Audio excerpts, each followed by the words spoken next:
Assalamualaikum warahmatullahi wabarakatuh. Innal hamdalillah nahmaduhu wa nasta'inuhu wa nastaghfiruh wa na'udzu billahi min shururi anfusina wa min sayyiati a'malina. May yahdihillahu fala mudilla lahu wa may yudlil fala hadiya lahu. Asyhadu an la ilaha illallah wa asyhadu anna Muhammadar Rasulullah. Baiklah Bapak-bapak, kita lanjutkan kajian tafsir kita. Sekarang masuk ke surat apa?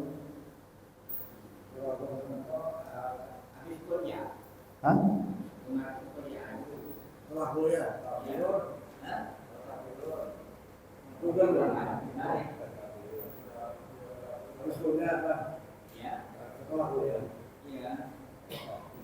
Sekarang berarti surat Al-Kautsar ya? Ya. Surat Al-Kautsar. Surat Al-Kautsar sudah juga, Pak? Sudah. Berarti sesudah surat Al-Kautsar. Al-Ma'un. Al-Ma'un. Ya? Coba dibuka surat Al-Ma'un, kita baca bersama-sama. A'udzu billahi minasy syaithanir rajim. A'udzu billahi minasy syaithanir rajim. Bismillahirrahmanirrahim.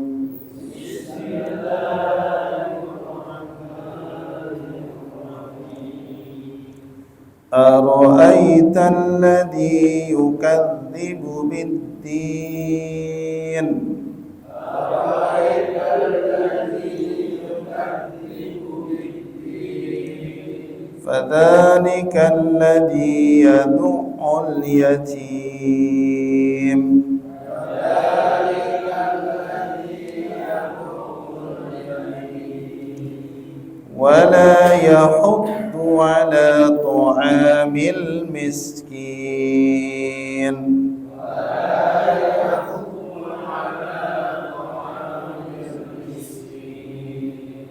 فويل للمصلين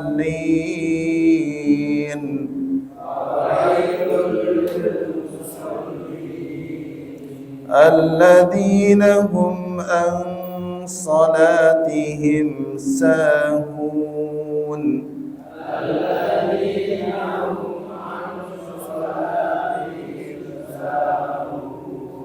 الذين هم يراءون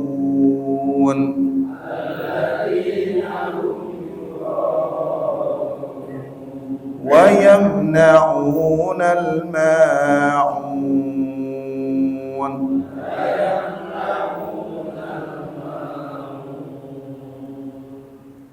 ya.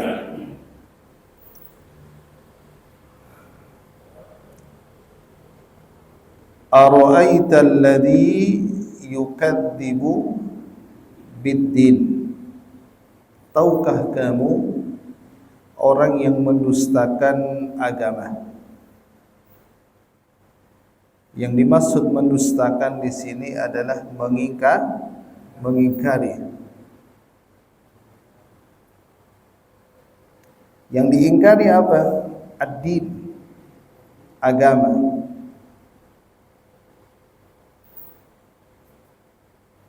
Ya, mereka mengingkari ajaran dari agama Islam. Jadi ayat ini menerangkan kepada kita bahwa Allah Subhanahu wa taala berkata kepada Nabi Muhammad, tahukah engkau Muhammad, siapa orang yang mendustakan agama? Siapa orang yang mengingkari agama?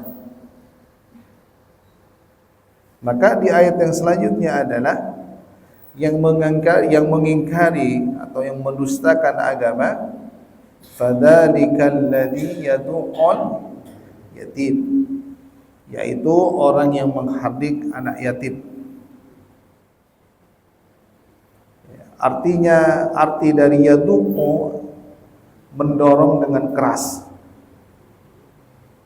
Bisa juga selalu dorongan fisik. Bisa juga artinya penganiayaan. Penganiayaan dan gangguan. Kepada siapa? Kepada anak yatim. Apa pengertian yatim? Bapak masih ada orang tuanya. Ada yang sudah tidak punya orang tua? Ada. Banyak. Nah, pertanyaan saya, Bapak yatim atau enggak? Hah? Yatim piatu.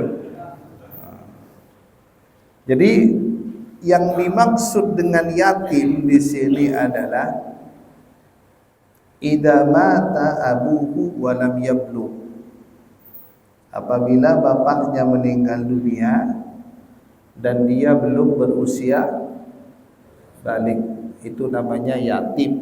Kalau kita belum disebut yatim, karena usia kita sudah lebih dari balik, lansia usia kita, lansia ya. Itu yatim. Jadi tidak boleh menghardik anak yatim. Makanya kata Rasulullah SAW,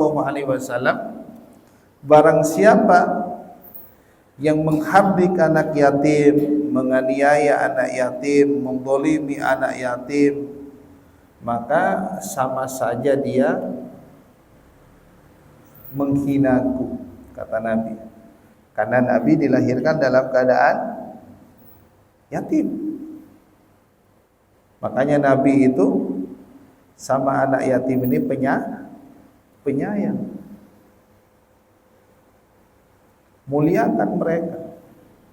Tapi kalau di Indonesia lucu, Pak. Saya kurang sepakat. Nggak tahu Bapak sepakat atau tidak, tapi saya secara pribadi kurang sepakat. Misalnya ada tasyakuran. Yang diundang siapa, Pak? Anak yatim, benar kan? Mereka disuruh dan datang sendiri, benar nggak? Benar nggak, Pak ya? Disuruh datang sendiri, enggak dijemput, sampai ke tempat acara, tempatnya dipisahin, makannya dipisahin, dibedakan dengan tamu-tamu yang lain. Tamu-tamu yang lain itu VIP, makannya bebas, prasmanan, ya kan? Tapi kalau anak yatim hanya dikasih nasi kotak. Nah, saya kurang sepakat ini. Ada yang lebih parah, Pak. Ini kejadian nih. Saya diundang oleh salah satu orang kaya. Ketika saya sampai ke rumahnya, ke tempat acara itu, saya melihat ada sekitar 30 anak yatim itu berdiri di depan rumahnya, Pak. Padahal di depan rumahnya banyak kursi. Lalu saya tanya kepada anak-anak yatim itulah, kalian kok belum masuk? Kata tuan rumahnya, disuruh nunggu dulu Pak Ustadz, katanya di sini dulu, Pak. Enggak disuruh duduk? Enggak, Pak Ustadz. Coba. Mulai sejak kapan kalian berdiri di sini? Ada mungkin 10 menitan, Pak Ustadz. Jadi kata tuan rumahnya, tamu-tamu dulu yang masuk ke dalam rumahnya. Nanti mereka belakang. Coba, Pak. Sepakat enggak Bapak dengan kayak itu? Sepakat. Seharusnya mereka yang harus kita muliakan. Benar gak, Pak? Makanya Nabi sama anak yatim ini sayang, Pak. Sayang.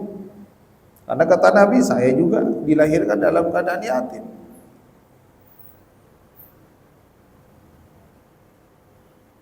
Nah, coba Bapak lihat anak-anak Palestina sekarang. Berapa persen yang sudah menjadi yatim? Anak yatim. Coba, mereka kehilangan sosok orang tua. Jadi beda, Pak. Kalau kita misalnya anak-anak tidak memiliki ayah, beda kan? Beda kan, Pak ya? Beda. Makanya kita harus muliakan mereka. Kemudian ayat yang ketiga, wala yahuddu ala ta'amil miskin. Orang yang mendustakan agama adalah orang yang tidak menganjurkan memberi makan orang miskin. Ya.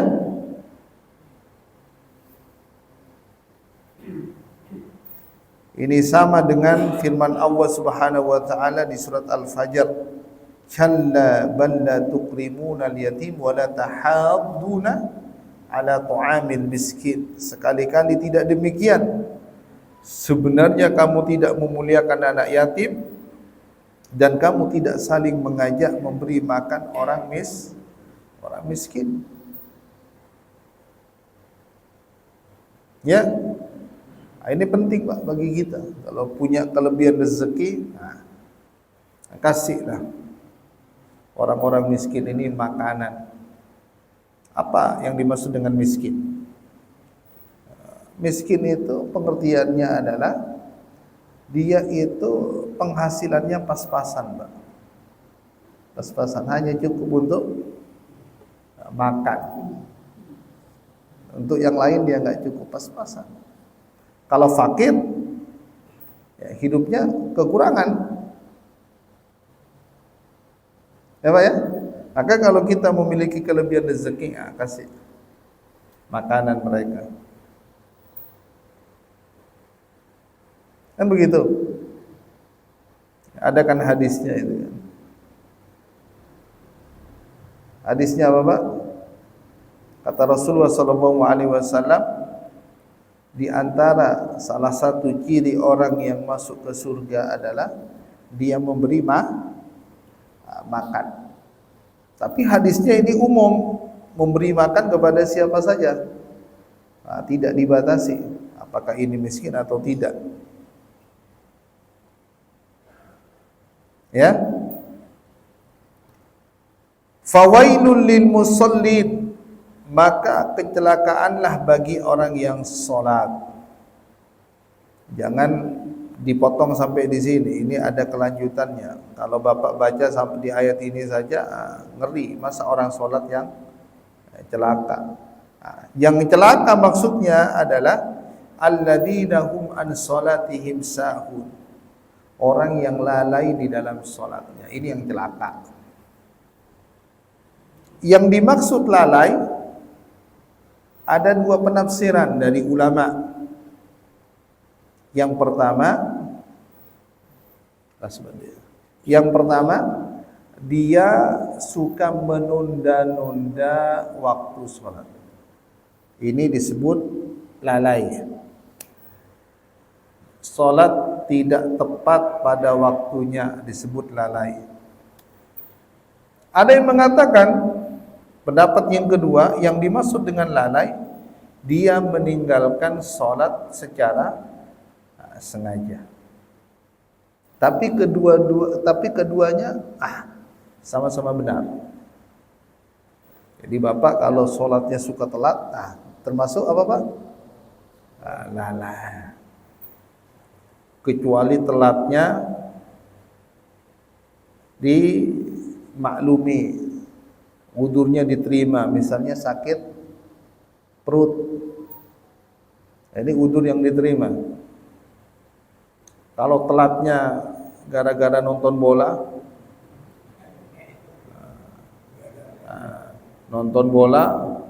pas lagi iqomat lagi seru-serunya, aduh timan cepet banget komatnya ini, habis itu kayaknya imamnya ini panjang nih, dia nunda-nunda terus. Ini lalainya diterima atau tidak? Tidak diterima, udurnya tidak diterima. Yang diterima juga misalnya kecapean tidur, astagfirullahaladzim, bangun, tiba-tiba langsung iqamat. Nah ini dimaklumi. Tapi kalau lalainya masih santai-santai aja, sudah adzan masih santai di rumah, iqamat masih santai, istrinya sampai ngomel, masih santai, ini lalainya, wudhunya tidak diterima. Dan bahkan Nabi itu mengatakan, pernah ditanya oleh seorang sahabat, ya Rasulullah, ayyul amali ahabbu ilallah, amalan apa yang paling dicintai oleh Allah? Nabi mengatakan, as-salatu ala waktiha, salat tepat pada waktunya. Ini amalan yang paling dicintai oleh Allah. Bagaimana agar kita salat tepat waktu? Datang ke masjid terlebih dahulu. Datang ke masjid tidak mesti harus menunggu adzan. Syukur-syukur berangkat sebelum adzan. Syukur-syukur selalu berada di saf pertama. Ya. Karena pahala berada di saf pertama itu besar pahalanya, Pak. Apa pahalanya, Pak? Unta. Tapi di hadis yang lain Rasulullah SAW bersabda, barang siapa yang salat selama 40 hari tidak pernah ketinggalan takbiratul ihram, maka jasadnya diharamkan dari api neraka. Kira-kira Bapak bisa nggak sholat 40 hari nggak pernah ketinggalan takbiratul ihram? Ayo, 40 hari doang, Pak.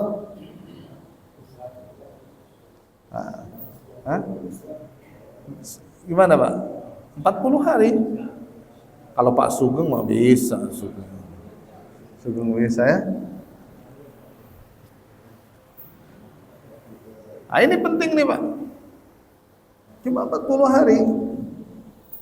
Berarti amalan masuk ke surga itu tidaklah sulit, kan, Pak ya? Gampang, 40 hari. Yang paling bersyukur ini siapa? Muadzin Timan. Dia itu bisa, masya Allah, berada di saf pertama terus. Tapi ada orang kadang muadzin, Pak, habis adzan dia pulang, Pak. Itu ada di sini, alhamdulillah, kan habis adzan dia bisa pulang. Saya dulu menemui, Pak, ada muadzin habis adzan dia pulang. Ketika ditanya, saya punya jadwal ustaz di masjid yang lain jadi imam. Jadi di masjid ini dia hanya sebagai muadzin, di masjid yang lain dia imam. Ditinggal, Pak. Ini penting, Pak. Jadi Bapak ini berusahalah selalu berada di saf pertama. Tapi pesan saya, kalau bacaan Al-Qur'annya masih belum bagus, panjang pendeknya masih belum benar, jangan di belakang imam. Khawatir imamnya batal gimana? Makanya penting ini, Pak, yang di belakang imam ini orang-orang yang bagus bacaannya, ya namanya imam. Ya, benar nggak, Pak? Ya imam kan nggak ada yang tahu, Pak. Kadang apa? Kadang dia punya udzur, sakit perut, belakang. Ada juga imamnya yang meninggal, Pak. Pas lagi sholat ngimamin kan meninggal, kan? Siapa, Pak, yang menggantikan? Kalau bukan orang yang bagus.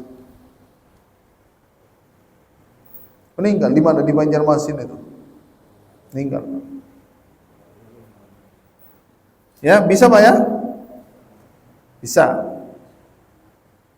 Alladzina hum yura'un, orang-orang yang berbuat riya.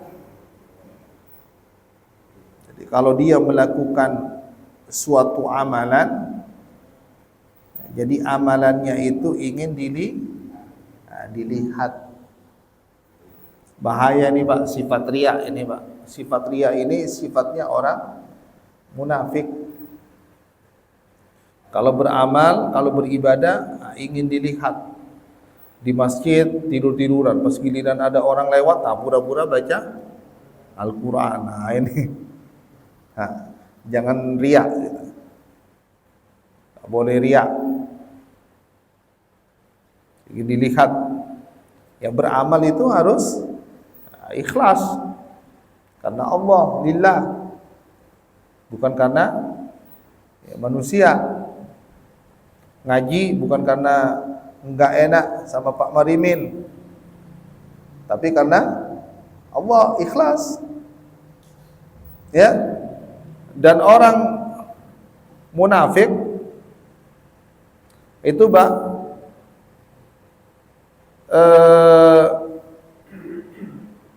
orang munafik itu kalau sholat ke masjid, mereka hanya datangnya ke masjid hanya di sholat-sholat yang yang masih terang. Sholat asar, sholat duhur, sholat asar, sholat maghrib. Karena ketiga waktu ini itu waktunya masih siang, orang masih bisa melihat. Tapi ketika mereka masuk ke sholat isya dan masuk ke sholat subuh, mereka malas. Soalnya kata mereka gelap, nggak ada yang melihat. Hati-hati nih Pak. Makanya Nabi mengatakan apa? Kalau kita bisa menjaga salat isya dan salat subuh, maka kita insya Allah dijamin terhindar dari sifat kemunafikan. Karena orang munafik itu paling malas mereka mengerjakan salat isya dan salat subuh di masjid. Kenapa? Karena mereka setiap melakukan ibadah ingin dilihat. Ingin dilihat. Hati-hati Pak. Riya itu syirik kecil, masuk kepada syirik kecil. Ya. Wa yamna'unal ma'un, dan enggan menolong dengan barang yang berguna. Ya. Pelit dia. Maka tidak boleh kita memiliki sifat bakhil, pelit. Jangan seperti orang kafir. Dia apa Pak? Tidak mau menolong. Kita sebagai orang Islam harus saling menolong, harus saling membantu. Ya, harus saling membantu. Kalau kita punya harta, ya kita bisa menolong saudara kita dengan harta. Kalau kita punya tenaga, bisa menolong saudara kita dengan tenaga. Karena Islam itu mengajarkan kepada kita jangan bakhil, jangan pelit. Ya, tidak boleh kita memiliki sifat pelit itu. Baiklah, kita lanjut ke surat yang selanjutnya.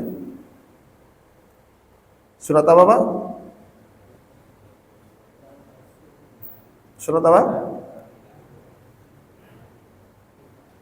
Surat Quraisy.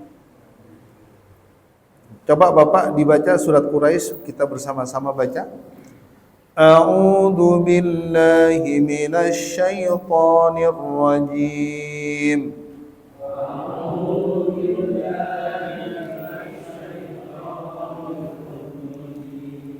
Bismillahirrahmanirrahim.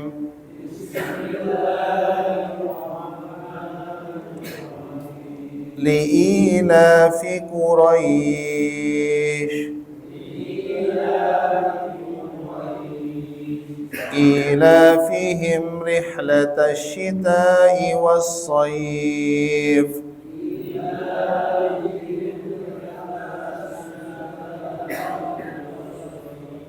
فليعبدوا رب هذا البيت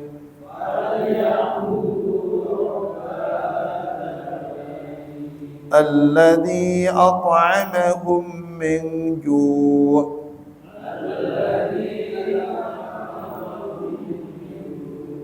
wa amanahum min khauf.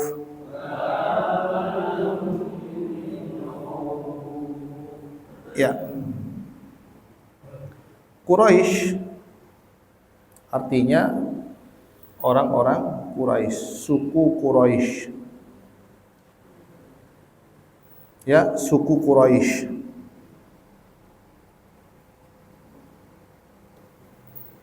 Jadi surat Quraisy ini ya diturunkan oleh Allah Subhanahu wa taala ya untuk mengingatkan orang-orang Quraisy akan nikmat-nikmat Allah. Salah satunya adalah nikmat keamanan. Nikmat keamanan. Ya. Yang pada saat itu yang mana mereka itu diserbu oleh pasukan bergajah, kan begitu Pak ya? Akan tetapi mereka oleh Allah Subhanahu wa taala diselamatkan. Benar kan? Nah, diselamatkan. Ya. Ketika itu pasukan bergajah Bapak ingin menghancurkan ya Ka'bah. Sedangkan ya, orang-orang Quraisy itu ya orang yang tinggal di Mekah. Dan Nabi Muhammad SAW juga termasuk keturunan dari ya Bani Quraisy atau suku Quraisy. Ya. Dengan Allah Subhanahu wa taala memberikan nikmat keamanan ini, orang-orang Quraisy bisa menjalankan kebiasaan mereka. Apa kebiasaan mereka? Bepergian di musim dingin dan di musim panas. Ya. Jadi ini, makanya di ayat yang keduanya apa? Ila fihim rihlatasy syita'i was-shaib. Kebiasaan mereka bepergian pada musim dingin dan musim panas. Maksudnya pergi ke tempat yang relatif jauh. Ya. Apa yang dilakukan mereka? Berdagang. Jadi hobinya orang-orang Quraisy itu berdagang. Dan Nabi juga berdagang. Di sini ada yang menjadi pedagang. Nah, pekerjaan pedagang itu Masya Allah Pak, tidak terikat dengan orang, ya Pak ya? Tidak terikat dengan orang. Dia usaha sendiri, ya Pak ya? Hah? Nggak ada yang merintah. Nggak ada yang merintah ya. Makanya kalau Bapak mau berdagang, itu lebih bagus ya. Ini kebiasaannya siapa Pak? Ya, para nabi. Ya. Jadi mereka itu bepergian ke tempat yang jauh. Dan biasanya mereka itu kalau mau berdagang itu pergi ke Syam. Yang sekarang Syria. Aman Pak. Dan mereka melakukan perjalanan itu, safar itu, rihlah itu dilakukan oleh mereka setahun 2 kali Pak. Setahun 2 kali, pada musim dingin dan musim panas. Dan kebiasaan mereka ini rihlah atau berdagang ke ke Syam itu dipelopori oleh kakek Rasulullah. Oleh kakek Rasulullah yang bernama Hashim bin Abdul Manaf. Kemudian dilanjutkan oleh anaknya Abu Thalib, ya. Dilanjutkan oleh setelahnya Abdul Muthalib, dilanjutkan dengan pamannya Abu Thalib. Ini kebiasaannya orang-orang Arab, orang-orang Quraisy. Mereka berdagang. Ini salah satu nikmat yang pertama yang Allah berikan kepada mereka, nikmat keamanan. Jadi nggak ada yang mengganggu mereka, Pak. Aman. Dan alhamdulillah kita ini berada di negara Indonesia yang cukup aman. Jarang kalau kita bepergian kemana-mana nggak aman kan? Ya aman. Alhamdulillah. Ini suatu nikmat, Pak. Hidup di negara yang aman. Karena nikmat keamanan ini nikmat yang luar biasa, Pak. Makanya Nabi Ibrahim sampai berdoa kan? Nah, ini salah satu kenapa negeri Mekah ini aman dan penduduknya juga aman, mau kemanapun aman, itu karena berkat doa dari Nabi Ibrahim. Nabi Ibrahim kan berdoa, wa idh qala Ibrahim rabbi ij'al hadza baladan amin. Ya Allah, jadikanlah negeri ini negeri yang aman. Jadi Bapak ini jangan berdoa untuk dirinya sendiri. Kita harus doakan negara kita agar menjadi negara yang aman. Pernah nggak Bapak mendoakan negara kita negeri yang aman, negara yang aman? Jujur. Pernah nggak Bapak berdoa di sholat, ya Allah jadikanlah negeriku ini, ya Allah Indonesia menjadi negeri yang aman? Pernah nggak? Jujur Pak. Jarang. Bapak itu kalau berdoa itu pasti untuk kepentingan sendiri, Pak. Sendiri. Ya Allah, berikan rezeki kepadaku ya Allah, sehatkanlah hamba ya Allah, sehatkanlah keluarga hamba ya Allah, amin. Tapi Nabi Ibrahim, Pak, coba doa pertama Nabi Ibrahim yang beliau panjatkan itu apa? Rabbi ij'al hadza baladan amina. Bapak berdoa, ya Allah, mudah-mudahan nanti di tanggal 14 ya Allah, Pilpres aman ya Allah. Mudah-mudahan umat Islam ini jangan sampai bertengkar gara-gara beda pilihan. Ini sekarang aja udah mulai mau berantem. Itu ada tetangga saya itu, bukan di sini, Cibubur, nggak akur Pak. Ini sekeluarga Pak. Istrinya milih 02, suaminya milih 01, anaknya milih 03, udah berantem semuanya. Saya juga bingung, satu keluarga loh beda pilihan. Tapi kalau di Masjid Al-Ikhlas mah beda pilihan, tapi ukhuwah tetap nomor 1, benar Pak ya?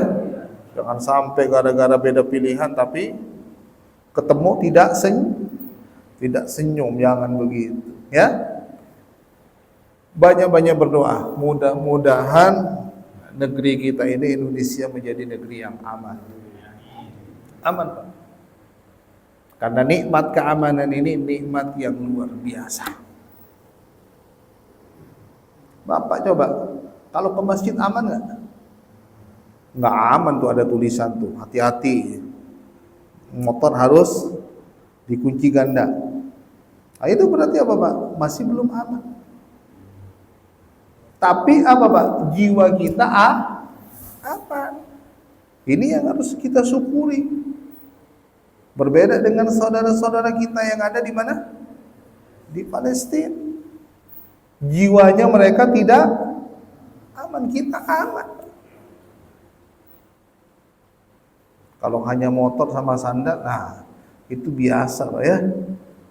Tapi yang paling penting kita beribadah aman, nggak ada yang ganggu kita. Kemudian Nikmat yang kedua yang Allah Subhanahu wa taala berikan ya kepada orang-orang Quraisy berupa makanan.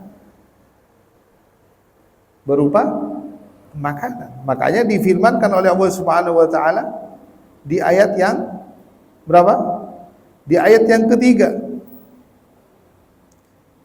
Falyabudu rabb hadzal bait, maka hendaklah mereka menyembah Tuhan pemilik rumah ini Ka'bah, Allah Subhanahu wa taala, alladzi at'amahum min ju', yang telah memberi makan kepada mereka untuk menghilangkan rasa lapar.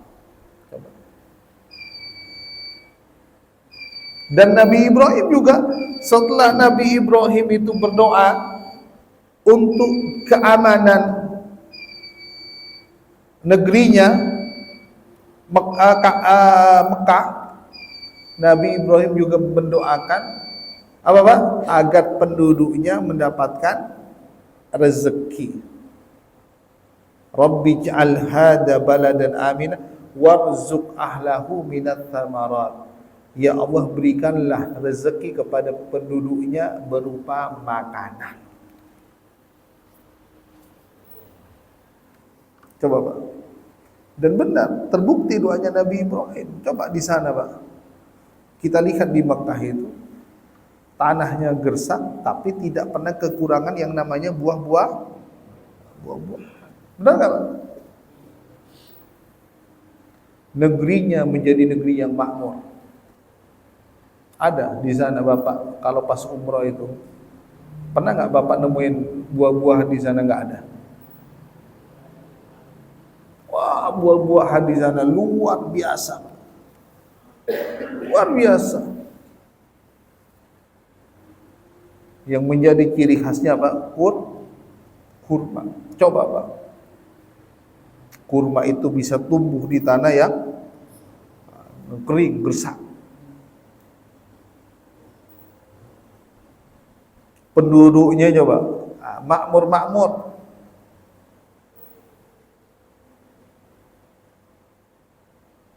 Kayaknya apa? Kalau kita lihat orang Arab itu kayaknya hidupnya itu luar biasa ya. Luar biasa. Ini negerinya menjadi negeri yang makmur. Salah satunya yang membuat negeri mereka itu makmur apa Pak? Di sana itu sekolah gratis. Nggak ada sekolah di Arab itu yang bayar. Malah mahasiswanya dibayar. Saya dulu Pak, waktu sekolah di Libya itu per bulan saya dikasih uang, itu hampir 1 juta. Itu tiap bulan. Kuliah berapa? Hampir 600 lebih lah syariah itu. Kalau di idat itu ya masih kecil lah. Di syariah itu lumayan besar. Itu tiap bulan dikasih. Kita sekolah gratis. Dosennya itu doktor, pengantarnya bahasa Arab, enak. Gurunya gajinya besar, sekolahnya bagus. Ini salah satu keberkahannya. Kalau di Indonesia Pak, sekolah Islam murah atau mahal? Tuh.